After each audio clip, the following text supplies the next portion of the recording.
दुनिया का सबसे बड़ा धार्मिक मेला यानी महाकुंभ एक ऐसा अवसर जहां संगम तट पर आस्था का सबसे बड़ा जमघट लगता है। क्या साधु संत और क्या आम लोग, हर कोई आध्यात्म के रंग में रंग जाना चाहता है। महाकुंभ से जुड़ी ऐसी कई रोचक कहानियां हैं जो इसको सबसे अलग, खास और सबसे दिव्य बनाती हैं। आइए आपको दिखाते हैं महाकुंभ से जुड़ी 25 कहानियां। आस्था, भक्ति और धर्म का अनोखा संगम महाकुंभ, जिसकी शुरुआत जनवरी से होने वाली है। महाकुंभ मेला जो हर 12 साल में एक बार आयोजित होता है, एक ऐसी दिव्य घटना है जो न केवल भौतिक रूप से बल्कि आध्यात्मिक रूप से भी हर व्यक्ति के जीवन को प्रभावित करती है। इस बार प्रयागराज महाकुंभ को अब तक का सबसे भव्य और दिव्य महाकुंभ बनाने की तैयारी की जा रही है, जहां महाकुंभ का क्षेत्रफल 3200 हेक्टेयर से बढ़ाकर इस बार 4000 हेक्टेयर किया गया है। मेला क्षेत्र को कुल 25 सेक्टर्स में बांटा गया है। इन सेक्टर्स में श्रद्धालुओं, तीर्थ पुरोहितों और अखाड़ों के साथ ही संत महात्माओं के शिविर लगाए जा रहे हैं। इसके अलावा श्रद्धालुओं को प्रमुख स्नान पर्व पर दिक्कतें न हो, इसके लिए दशाश्वमेध घाट, सरस्वती घाट, महेवा घाट समेत 7 पक्के स्नान घाट बनाए गए हैं। कुंभ जैसा जश्न और जय घोष जो पूरी सृष्टि में कहीं और न दिखाई देता है और न सुनाई। दुनिया देखती रह जाती है जब हिंदुस्तान की धरती के एक छोटे से टुकड़े पर कई छोटे देशों की आबादी से भी ज्यादा मानव समूह उमड़ पड़ता है। 2019 महाकुंभ में 20 करोड़ लोगों ने हिस्सा लिया था और इस बार प्रयागराज महाकुंभ में 40 करोड़ लोगों के आने का अनुमान है, जो इसे सबसे बड़ा धार्मिक आयोजन बनाता है। महाकुंभ 2025 का आयोजन 13 जनवरी से 26 फरवरी तक होगा। महाकुंभ दुनिया का सबसे बड़ा धार्मिक मेला है। 45 दिनों तक चलने वाला ये महाकुंभ हिंदुओं के लिए बेहद महत्वपूर्ण है। इस दौरान कुल 6 शाही स्नान होंगे।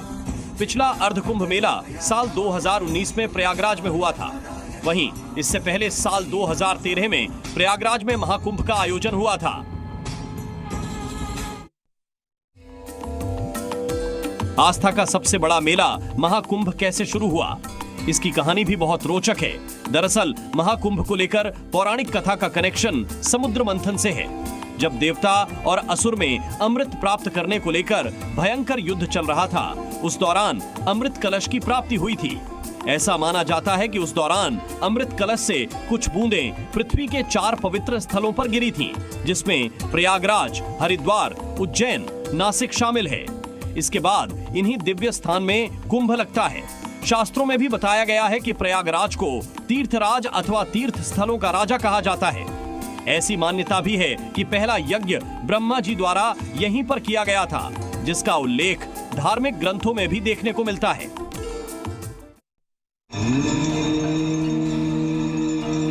महाकुंभ का आयोजन 12 साल बाद ही क्यों होता है, इसे लेकर भी एक बेहद अहम वजह है। समुद्र मंथन के दौरान देवताओं और राक्षसों के बीच अमृत के घड़े के लिए लड़ाई 12 दिव्य दिनों तक चलती रही, जो मनुष्यों के लिए 12 साल तक का माना जाता है। यही वजह है कि कुंभ मेला 12 साल में एक बार मनाया जाता है। ऐसा कहा जाता है कि इस अवधि के दौरान नदियां अमृत में बदल गईं, इसलिए दुनिया भर से कई तीर्थयात्री पवित्रता और अमृता के सार में स्नान करने के लिए कुंभ मेले में आते हैं।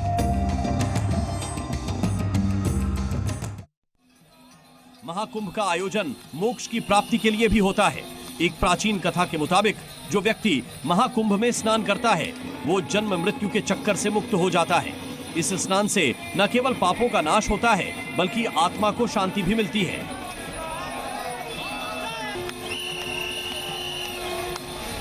ये मेला उन लोगों के लिए होता है जो जीवन के कष्टों से मुक्त होकर परम शांति की प्राप्ति चाहते हैं।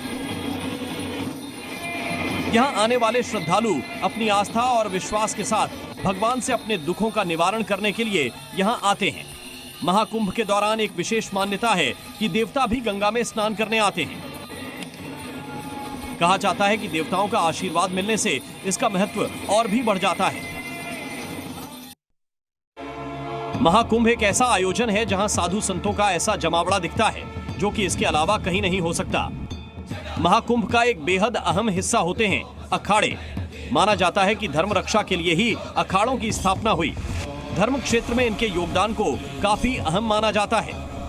ये अखाड़े कुछ और नहीं बल्कि हिंदू धर्म में विभिन्न मान्यताओं के मठ हैं, जिनका अपना एक दर्शन है। भले अखाड़े अलग हों, लेकिन कुंभ के मौके पर सब संत एक जगह एकत्रित होते हैं। अखाड़ों के जानकार बताते हैं कि पहले प्रमुख रूप से 4 अखाड़े हुआ करते थे, लेकिन बाद में मतभेद बढ़े और अखाड़ों की संख्या 13 हो गई। वैसे तो कुंभ में सनातन हिंदू संस्कृति की एक विस्तृत झलक हमें मिलती है, लेकिन यहाँ आने वाले श्रद्धालुओं और विदेशी पर्यटकों के लिए सबसे ज्यादा आकर्षण का केंद्र होते हैं नागा साधु। नागा साधुओं की अपनी रहस्यमयी दुनिया है, वो दुनिया जिसके भीतर के रहस्य भस्म और भभूति में लिपटे रह जाते हैं। नागा साधुओं की दीक्षा और संत बनने की राह सबसे मुश्किल होती है।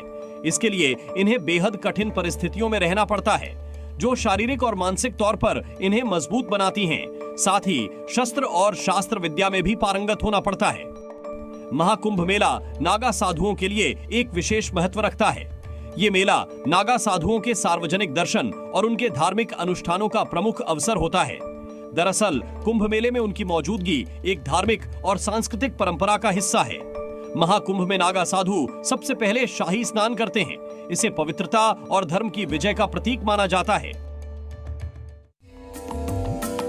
महाकुंभ भारतीय धार्मिक परंपराओं का एक महत्वपूर्ण हिस्सा है और इसका प्रमुख आकर्षण होता है शाही स्नान। ये दिन लाखों श्रद्धालुओं और संतों के लिए अत्यंत पवित्र होता है।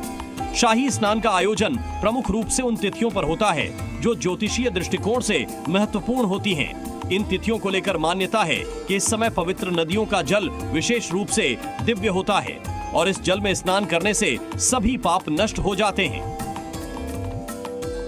मान्यता है कि इस दिन ब्रह्म मुहूर्त में शाही स्नान के लिए देवताओं का आगमन होता है। इसके बाद प्रत्येक अखाड़े के नागा साधु और महामंडलेश्वर अपने एक भव्य शोभा यात्रा के साथ शाही स्नान के लिए संगम पहुंचते हैं। सबसे पहले नागा साधुओं को स्नान का अधिकार दिया जाता है। ऐसा माना जाता है कि साधु संतों के स्नान के बाद संगम का जल अत्यंत पवित्र हो जाता है।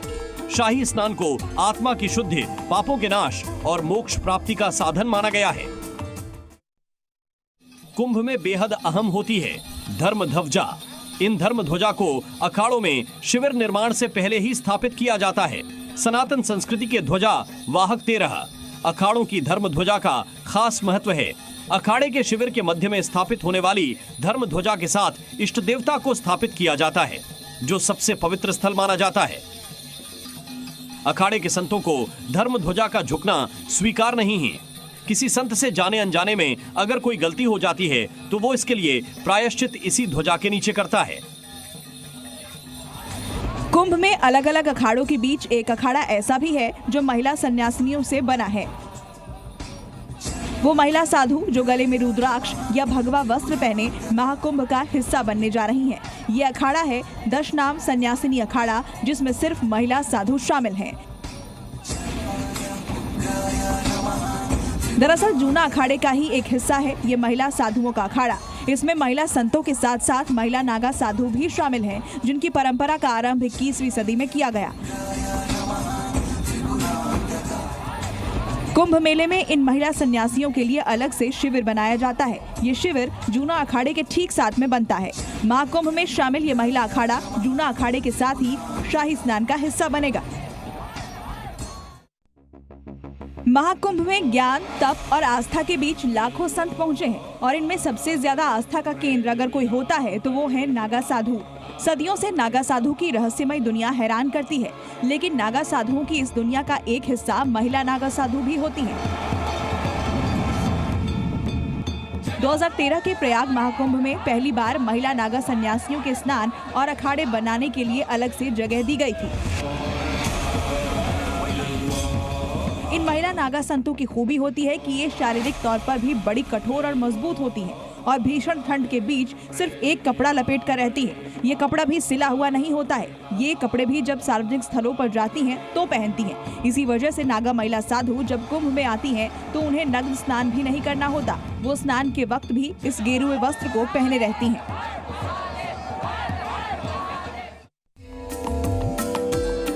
दरअसल कुंभ 4 प्रकार के होते हैं: कुंभ, अर्धकुंभ, पूर्ण कुंभ और महाकुंभ। सभी कुंभ मेले ग्रहों की स्थिति के मुताबिक आयोजित किए जाते हैं। कुंभ मेला किस स्थान पर आयोजित किया जाएगा, इसका निर्णय ज्योतिषीय गणना के आधार पर किया जाता है। ज्योतिषी और अखाड़ों के प्रमुख एक साथ आते हैं और उस स्थान का निर्णय लेते हैं जहां कुंभ मेले का आयोजन किया जाएगा। वे निर्णय पर पहुंचने के लिए हिंदू ज्योतिष के प्रमुख ग्रहों बृहस्पति और सूर्य की स्थिति का निरीक्षण करते हैं।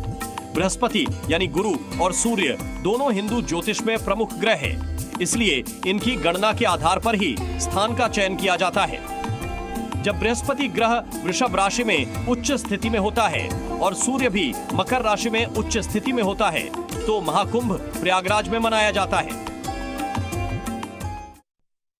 कुंभ न सिर्फ धार्मिक अनुष्ठान का केंद्र है, बल्कि ये तंत्र मंत्र और साधना का भी स्थल बनता है। कई तांत्रिक और साधक इस मेले में अपनी साधना करते हैं ताकि वे आत्मिक शक्ति और मानसिक शांति प्राप्त कर सकें। तांत्रिक विधियां और साधनाएं महाकुंभ मेला में आध्यात्मिक उन्नति के लिए महत्वपूर्ण मानी जाती हैं।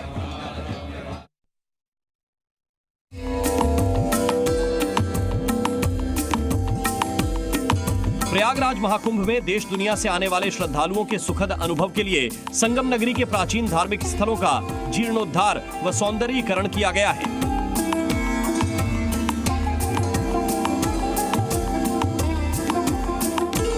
इस क्रम में संगम तट पर स्थित नागवासुकी मंदिर का भव्य नवीनीकरण भी किया गया है। साथ ही इसके आसपास के बाकी मंदिरों को जोड़कर एक कॉरिडोर भी बनाया गया है।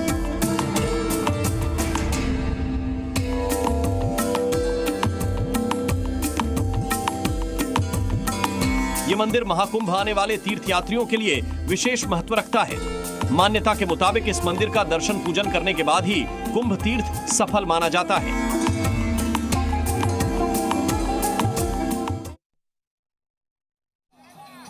दुनिया का सबसे बड़ा धार्मिक आयोजन महाकुंभ में न सिर्फ भारतीय श्रद्धालुओं के लिए महापर्व है, बल्कि विदेशी साधु संतों और सैलानियों के लिए बड़ा महत्व रहता है। कुंभ में न सिर्फ भारतीय साधु संत आते हैं, बल्कि दुनिया के अलग अलग देशों से आध्यात्म को मानने वाले इस महाकुंभ में पधारते हैं। फैशन की चकाचौंध भरी दुनिया, दूर विदेशी सैलानी और संत संगम की रेती पर सनातन परंपरा को समझने के लिए आते हैं। महाकुंभ में आप आधुनिक वस्त्रों को त्याग कर गेरुए वस्त्र धारण कर शांति की खोज करते हैं। इस बार के महाकुंभ में भी Israel, America, France, Vietnam, Italy, Canada और म्यांमार के प्रतिष्ठित लोग महाकुंभ में शामिल होने के लिए भारत आ रहे हैं। विदेशी नागरिक भी पहुंच रहे हैं। संगम नगरी में अखाड़ों के साधु संत पहुंचकर महाकुंभ की शोभा बढ़ाएंगे। महाकुंभ और कुंभ में अक्सर साधु संतों के अखाड़ों की बात की जाती है। साधु संतों के अखाड़ों जैसा ही एक अखाड़ा है किन्नर अखाड़ा। किन्नर भी अपने अपने आराध्य का पूजन हिंदू पूजा पद्धति से करते हैं। किन्नर अखाड़े का अस्तित्व साल 2019 के प्रयागराज कुंभ मेले के दौरान दिखाई दिया। किन्नर अखाड़ा जूना अखाड़े में ही मर्ज है। जितने भी अखाड़े साल 2019 के प्रयागराज के कुंभ में थे, उन सभी की तुलना में सबसे अधिक भीड़ किन्नरों के अखाड़े में थी। देश भर में किन्नरों के 13 अखाड़े हैं। इसमें शिव जी को मानने वाला किन्नर अखाड़ा, भगवान विष्णु जी को मानने वाला किन्नर अखाड़ा और गुरु नानक देव जी को मानने वाला किन्नर अखाड़ा शामिल है। किन्नर अखाड़ा प्राचीन काल से अस्तित्व में है। ये रामायण और महाभारत काल के समय यानी त्रेता और द्वापर युग में भी मौजूद रहा है। मान्यताओं के मुताबिक राजा दशरथ को जब पुत्र रत्न की प्राप्ति हुई, तब आशीर्वाद देने के लिए किन्नर समुदाय के लोग गए थे। किन्नरों ने भगवान राम की नजर उतारी और उन्हें दुआएं दी। ये काम आज भी किन्नर समुदाय करता है। किन्नर लोगों को दुआएं दे रहे हैं। ये काम किन्नर अखाड़े के सदस्य भी सनातन पद्धति के मुताबिक करते हैं। हर बार की तरह इस बार भी महाकुंभ में साधु संतों के साथ लाखों की तादाद में श्रद्धालु जुटेंगे, जो देश के कोने कोने से ही नहीं बल्कि विदेशों से भी आएंगे। लिहाजा महाकुंभ में शामिल होने वाले श्रद्धालुओं के स्वास्थ्य से जुड़ी व्यवस्था भी की गई। मेला क्षेत्र में 100 बेड वाले 2 सेंट्रल अस्पताल भी बनाए गए हैं। मगर इस बार सीएम योगी ने डिजिटल महाकुंभ के सपने को साकार करने के लिए अस्पतालों में एआई यानी आर्टिफिशियल इंटेलिजेंस का भी इस्तेमाल किया है, जिसकी मदद से श्रद्धालु अपने स्वास्थ्य से जुड़ी किसी भी समस्या को अपनी भाषा में पूछ सकते हैं, उससे जुड़ी जानकारी प्राप्त कर सकते हैं। सेंट्रल हॉस्पिटल के 10 बेड वाले आईसीयू में मरीजों के पास नई तकनीक से लैस स्पेशल माइक होगा, जो 22 क्षेत्रीय और 19 विदेशी भाषाओं को ट्रांसलेट करेगा। इसके अलावा पूरे आईसीयू में एआई कैमरा भी लगाए गए हैं, जो कि आईसीयू में मौजूद मरीजों की स्थिति पर नजर रखेंगे। इस बार महाकुंभ में इको फ्रेंडली कुटिया का निर्माण किया जा रहा है। योगी सरकार की मंशा कुंभ मेला क्षेत्र को पॉलिथीन मुक्त रखने की है और सरकार की इस मंशा को आगे बढ़ा रहे हैं यहाँ शिविर लगाने वाली संस्थाएं और साधु संत। महाकुंभ क्षेत्र में शास्त्री ब्रिज के नीचे देवराहा बाबा न्यास शिविर में घास फूस का इस्तेमाल कर कुटिया बनाई जा रही है, जो बेहद आकर्षक है। पूरे शिविर में कहीं पर भी प्लास्टिक या फिर टेंट का इस्तेमाल नहीं किया गया, यानी ये शिविर पूरी तरह से इको फ्रेंडली है। सिर्फ कुटिया ही नहीं बल्कि शिविर में हवन कुंड से लेकर यज्ञशाला का निर्माण भी इको फ्रेंडली है। संत निवास और उसके अंदर की व्यवस्थाओं को भी इको फ्रेंडली बनाया जा रहा है।